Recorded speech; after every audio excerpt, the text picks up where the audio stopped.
जी उपस्थित,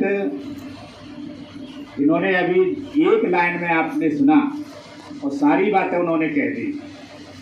ऐसे हमारे विद्वान डॉक्टर साहब लाल सिंह लोधी जी और बहुत ही समाज के कार्य में, राजनीति के क्षेत्र में बढ़ चढ़ कर भाग लेने वाले हमारे छोटे भाई जो भारतीय जनता पार्टी के मंडल अध्यक्ष हैं और हर सामाजिक कार्य में भाग लेते हैं, ऐसे विजय सिंह लोधी जी।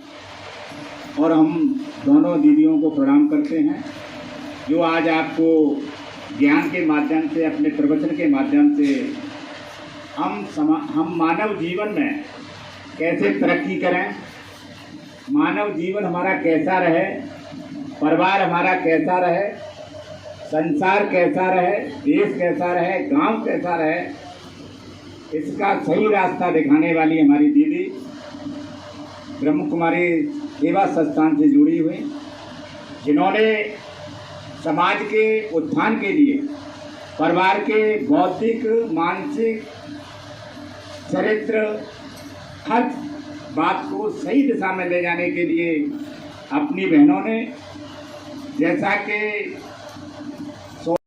समाज को सही दिशा देने वाले, जिन्होंने अपनी सुख सुविधाएं, मानव जीवन की जितनी सुख सुविधाएं त्याग करके केवल बौद्धिक हमारे समाज का उत्थान हो, इस प्रेरणा को प्रेरणा ले करके हमारी दोनों दीदियों ने, जैसा कि बता रहे थे, इन्हें क्या आवश्यकता थी, बड़े पूरे परिवार में पली, अच्छा परिवार और बॉम्बे जैसा शहर, कौन चाहता है इन दलदल की दुनिया में आए और समाज के उत्थान के लिए बात करें। तो हमारी दोनों दीदियों को मैं आपकी तरफ से उनका अभिनंदन करता हूं, उनका स्वागत करता हूं, उनका वंदन करता हूं। और ब्रह्म कुमारी संस्थान मैं आज पहली बार नहीं आया हूं, दीदियां बैठी हैं और परिचित भी हैं। मैं 2012 में दीदियों को ध्यान होगा, 2012 में हमारे नैनारा के प्रधान जी थे विजेंद्र सिंह जी और उनकी धर्मपत्नी, ये दोनों जुड़ी थी और मैं चुनाव लड़ रहा था। उस समय उन्होंने कहा कि सुमन जी आप हमारा कहना मानो, मैंने जरूर, हमारे मित्र थे वो, और पहली बार बिमला दीदी से मुझे मिलवाया, बिमला दीदी से मिलवाया। और उस समय से लेकर आज तक जब भी कहीं कार्यक्रम होता है, कहीं भी ज्ञान की पाठशाला लगती है, कहीं भी कार्यक्रम होता है, तो मुझे उपस्थित होने का सौभाग्य मिलता है। आज मैं बधाई देना चाहता हूं मंडल अध्यक्ष जी को, विजय सिंह जी को, इन्होंने जीवन में व्यक्ति के अंदर जितनी भी बुराइयां हैं, उनको पहला संकल्प यही है कि आप लोग सही रास्ते पर चलें, परिवार सही रास्ते पर चले।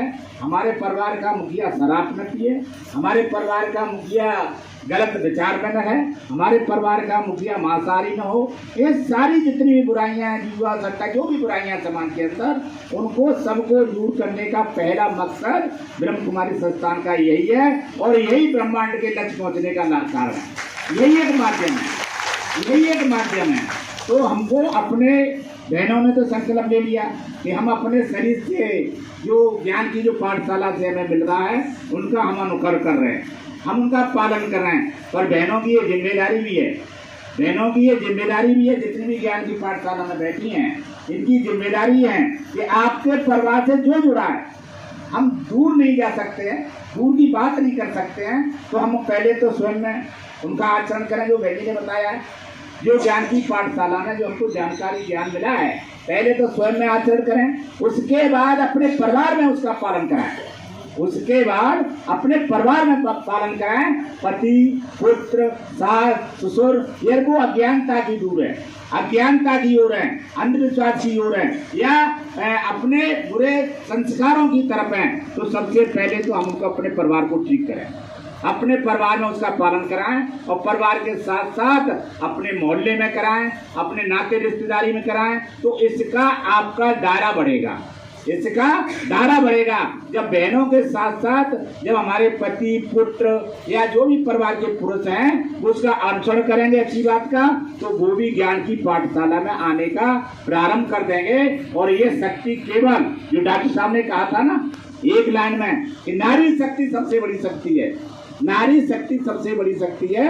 और ये नारी शक्ति ने ही बीड़ा उठाया है, जो ब्रह्म कुमारी संस्थान में केवल महिलाएं नहीं पुरुष भी बढ़ चढ़ करके इनका सहयोग करते हैं और समर्थन करते हैं। ऐसे खुशी के मौके पर इनकी कार्यक्रम कई होते हैं, ये ज्ञान की पाठशाला पर कार्यक्रम कई होते हैं। पर्व हैं, जितने भी राष्ट्रीय पर्व हैं, चाहे 15 अगस्त स्वतंत्रता का पर्व हो, चाहे महाशिवरात्रि का पर्व हो, चाहे दीपावली का पर्व हो, चाहे होली का पर्व हो, उनके माध्यम से बहनों के कार्यक्रम लगे रहते हैं। आज खुशी का मौका है कि रक्षाबंधन हमारे 9 तारीख को आने वाला है, रक्षाबंधन 9 तारीख का आने वाला है। और रक्षाबंधन के उपलक्ष्य में आज ये बहनों ने ये कार्यक्रम रखा है। उन्होंने बताया भी कि आपकी राखी का ये वहां से माउंट आबू से आया, तो इसका मतलब क्या है?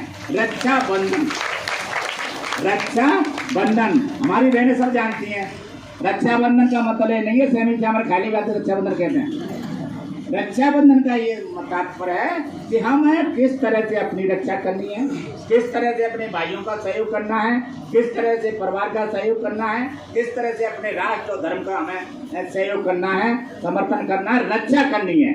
अपने राष्ट्र की रक्षा कैसे करनी है, अपने परिवार की रक्षा कैसे करनी है, ये रक्षाबंधन का महत्व है। और दीदियों ने तो आपके बारे में रक्षाबंधन के बारे में बताया ही होगा। उनके सामने हम क्या बता सकते हैं? हमें क्या